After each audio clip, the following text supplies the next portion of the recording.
Hello दोस्तों, नमस्ते, प्रणाम। मैं आपकी मंजू मैनू स्वागत करती हूँ निधि मिश्रा ऑफिशियल चैनल में। निधि मिश्रा ऑफिशियल चैनल को आप लोग मेरा वीडियो ऐसे भी देख चुके हैं, 41,000 व्यूज गया है। बहुत पुरानी के साथ में तो और आगे चले जाएंगे। निधि जी के साथ में, और आप सब फिर से आप सबके बीच में एक माता रानी मेरा का प्यार चैनल सब मोनो हो गया। पहला पेमेंट दीदी के यहाँ ही आएगा, इसको मैं खुलेआम कह रही हूँ।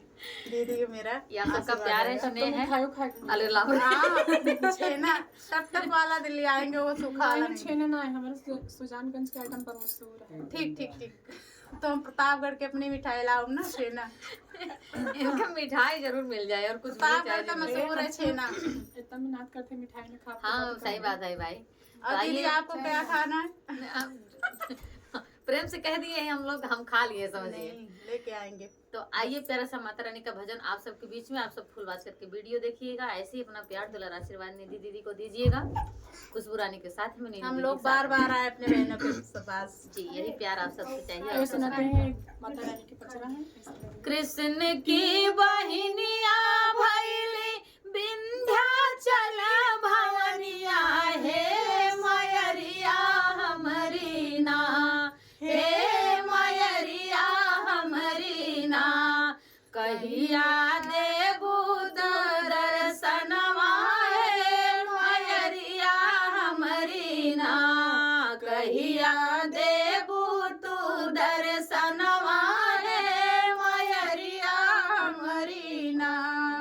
तोहरे दुआरे मैया लांगड़ा पुकारे, हे मयरिया हमरी ना, हे मयरिया हमरी ना, कहिया देबू दर्शनवा, हे मयरिया हमरी ना, कहिया देबू तू पयरिया, हे मयरिया हमरी ना, कहिया देबू तू दर्शनवा, हे मयरिया हमरी ना।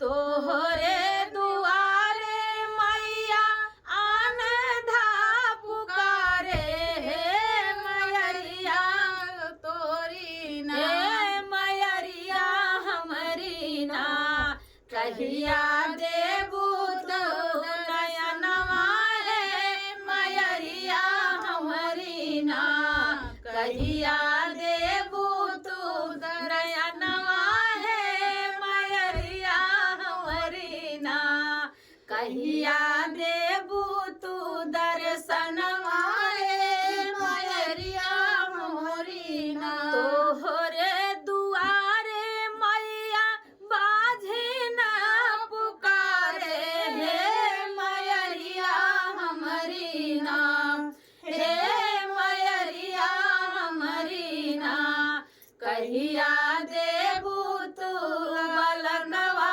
हे मयरिया हमरी ना, कहिया देबू तू ललनवा, हे मयरिया हमरी ना, कहिया